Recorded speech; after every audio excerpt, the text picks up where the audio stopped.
Il y a 3-4 semaines, je vous présentais mes derniers achats sur la chaîne YouTube et je vous ai présenté une paire de Jordan 1, la Jordan 1 London, qui me plaît, mais qui m'intrigue énormément par le fait qu'il y ait de la technologie zoom à l'intérieur. D'ailleurs, si vous aimez les vidéos où je présente mes achats, soyez présents dans les semaines qui vont suivre, vous allez voir, j'ai complètement pété les plombs. Alors avant de présenter les technologies qui sont mises à l'intérieur, les matériaux, etc., je souhaite quand même parler de l'esthétique de la paire que je trouve assez stylée. Donc déjà, on a une couleur grise qui est prédominante sur la paire et qui me fait bien évidemment penser à la Dior, je vous l'ai déjà dit de toute façon. Mais à la différence de d'habitude, on a un cuir qui est très souple. Alors je pourrais pas vous dire s'il est très quali, il a l'air en tout cas assez qualitatif, de toute façon je vous mets les plans. On a même du daim au niveau, je sais pas comment on pourrait dire, de l'avant de la paire. Ce que j'ai noté, bien évidemment, et ce qu'on voit le plus, c'est cette partie en mousse qui est très spéciale, qui est pas du tout présente sur les autres paires, même sur la languette, qui est assez grosse, je vous avoue.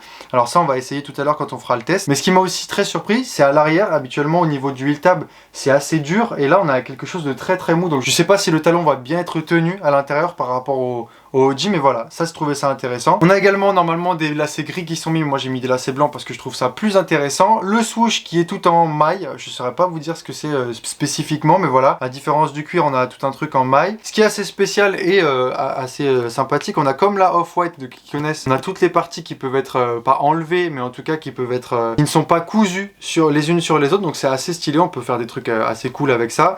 Maintenant moi je mets mon laçage comme habituellement, de toute façon je change pas. Et on a cette fameuse languette qui est assez spécifique avec le zoom marqué à l'avant, assez gros, zoom Air par rapport au Nike Air. On a même des petites coutures bleues pour, j'ai l'impression, lier les deux semelles qui sont mises parce que c'est deux choses différentes. Et puis on voit que c'est une très grosse mousse par rapport à d'habitude. Ça me fait penser à la languette de la Blazer, c'est assez intéressant. Maintenant je sais pas si le pied va être beaucoup mieux là-dedans, j'espère en tout cas, parce que si c'est marqué confort ou zoom, c'est que ça doit l'être. Mais voilà, je trouve ça assez intéressant. En dehors de ça, la paire est assez classique, le gris est assez cool, je trouve que la paire est bien balancé. Et puis c'est pas du blanc, on dirait un peu du beige, du jaune, et je trouve ça assez cool sur la paire. Et avec ça, on a de livrer un petit papier qui nous explique un petit peu les technologies qui nous sont mises à l'intérieur. Alors tout d'abord, il nous explique qu'en haut, il y a deux panels de mousse, et ce qui nous donnerait un meilleur fit, on sentirait mieux dans la paire. Alors ça, c'est à voir si on ne sent pas un petit peu aussi oppressé dans la paire. Ensuite, il nous explique qu'ils ont mis des pods, donc c'est des petits carrés de mousse en plus, justement pour améliorer le confort au niveau de la cheville. Alors ça va pas se voir sur mes mains, mais je vous mets les plans.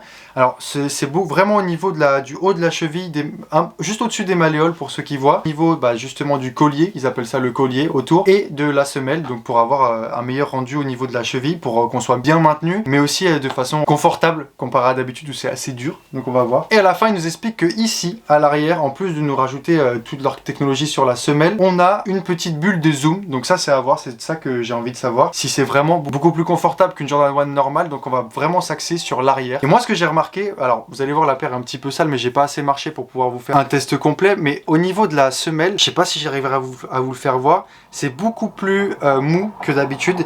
Alors je sais pas si ça se met sur toute la paire, mais en tout cas par rapport à une Jordan 1 normale où c'est très dur, très rigide, là on a un truc qui est assez mou. Je dirais pas que on dirait un petit peu de la mousse dure. C'est assez intéressant. Et donc nous allons la comparer à une autre Jordan 1. Alors celle-là c'est la Jordan 1 issue du Yin Yang Pack, il me semble, si je dis pas de bêtises. Donc j'ai pris à peu près la même couleur pour que ce soit pas non plus deux paires ultra extravagantes, mais voilà. Là déjà, la première chose que je sens lorsque j'appuie au niveau d'en bas de la semelle, là c'est hyper dur sur la Jordan 1 classique, sur celle-ci c'est un petit peu plus mou, donc c'est ce que je viens de vous dire à l'instant. Après au niveau de l'intérieur, c'est vrai qu'au niveau de la mousse, on sent qu'il y a moins d'espace dans celle-ci, mais il y a plus de mousse, donc à voir ce que ça va donner. Et puis au niveau de la semelle, on peut voir que là, la semelle est très fine par rapport à celle-ci qui est assez grosse, donc on va voir. On va faire le test, on va se faire le test dehors, on va amener la paire dehors, on va mettre un pied de chaque et puis on va voir ce que ça donne. J'espère en tout cas que cette paire est très confortable parce que j'attends beaucoup de ça, parce qu'on nous vend comme quelque chose de beaucoup plus confortable. À voir. C'est vrai que les Jordan 1 classiques sont pas très confort, on va dire que c'est assez rigide, mais je m'y suis habitué. Je trouve que quand le pied est habitué à ça, on n'a pas beaucoup mal. J'avoue que quand je conduis ça fait un peu mal aux pieds, les pédales, mais voilà, j'ai hâte d'essayer ça, j'ai hâte de voir ce que ça va donner en vrai, et puis on se retrouve dehors pour le test.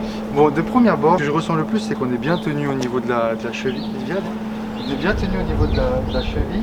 Après, je vous avoue que je sens pas trop de confort de plus au niveau du pied, je vais pas mentir. C'est vrai qu'avec la Jordan 1 classique, on est vachement au sol. Je sens que j'ai le pied au sol. Et à l'arrière, je suis un peu maintenu.